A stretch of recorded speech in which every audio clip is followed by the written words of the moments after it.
My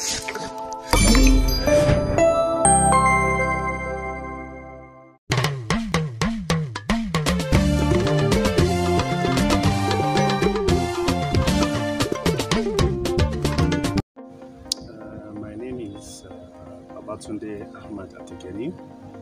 I'm the Executive Director to the Arewa School of Entrepreneurship and Skill Acquisition.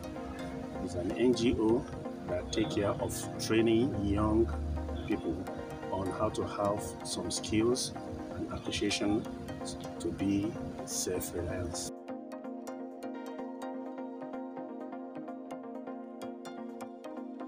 The intervention started last year, November.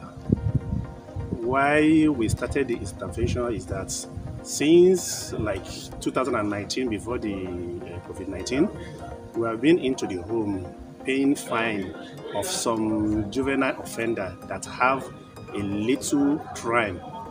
But we realize that most of them or some of them, if they go back, we are having like 2-3 times of them coming back to the home for the same offense.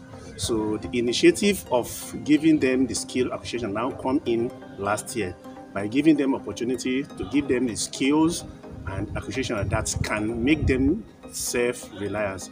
If they take this acquisition, we think if they go back, they have something doing, they won't be able to go back to the remand home. Remand home. So far, how many people have you empowered with this kind of skills? Recently, we did graduation February this year.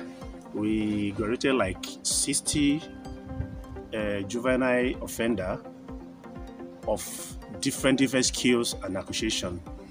Among them, we have 15 that's trained on how to do barbing, 15 on trained how to do solar installation, and 15 we train them how to do photography.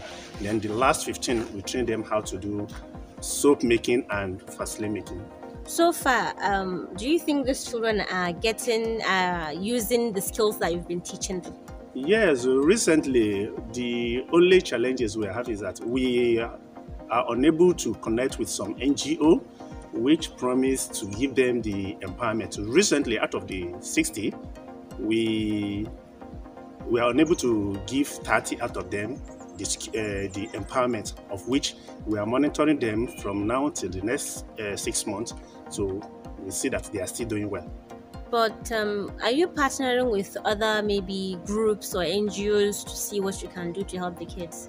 Yes, we are partnering with some organizations. The first organization that we started with is Yes Concept. She's a lady, I used to call her Powerful Lady because she's doing very well.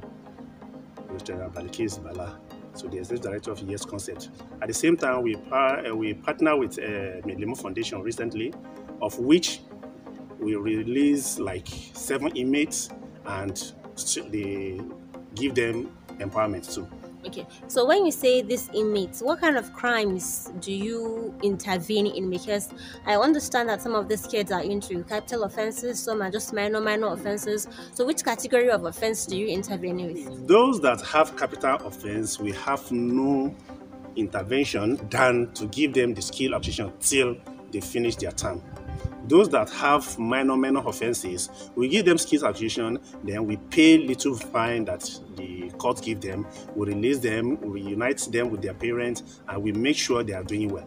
Okay, somebody is going to think, what is a Babatunde doing in a Kano remand home? It's going to be like, this is Kano and he's a Yoruba man trying to make some differences in this remand home. What exactly is the reason why you think about coming to these kids and coming to their rescue at such a time? Well, if I'm not going to waste time, I have a case that brought me to remand home, of which formerly I'm a teacher, of which I teach a guy, and one way or the other, it's a big man child, still the father property, and at the end of the day, the father take the case to the court. At the end of the day, the guy fall into the remand room. When I try to go and visit this guy, that is when I started feel for the children at the remand home. So, what condition do you see them in? Do you think the condition they are in right now is okay, or do you think there is need for improvement to actually have them reoriented in that home? I cannot say they are 100% okay, but the ministry in charge of the remand home, they are really, really trying. In fact, really, really trying. But all the same, they might always call on NGO or private individual and organization to come to the aid. There are some other. We can't leave everything to government to do. That's what brought us into the remand home. So at the same time, so there are some little lapses that at least if one organization, NGO can come in, we'll see one or two things that we can join hand to help governments. Did you have a time to sit with the kids one on one to understand what actually led them to the crimes they committed? Yes, we normally do that. In fact, we have some cases like that that we interview the kids and we know some are by mistake, some are by, let me say, age mates or peer mates. So some too is one way or the other, they find themselves like those that come twice, thrice is parental problem.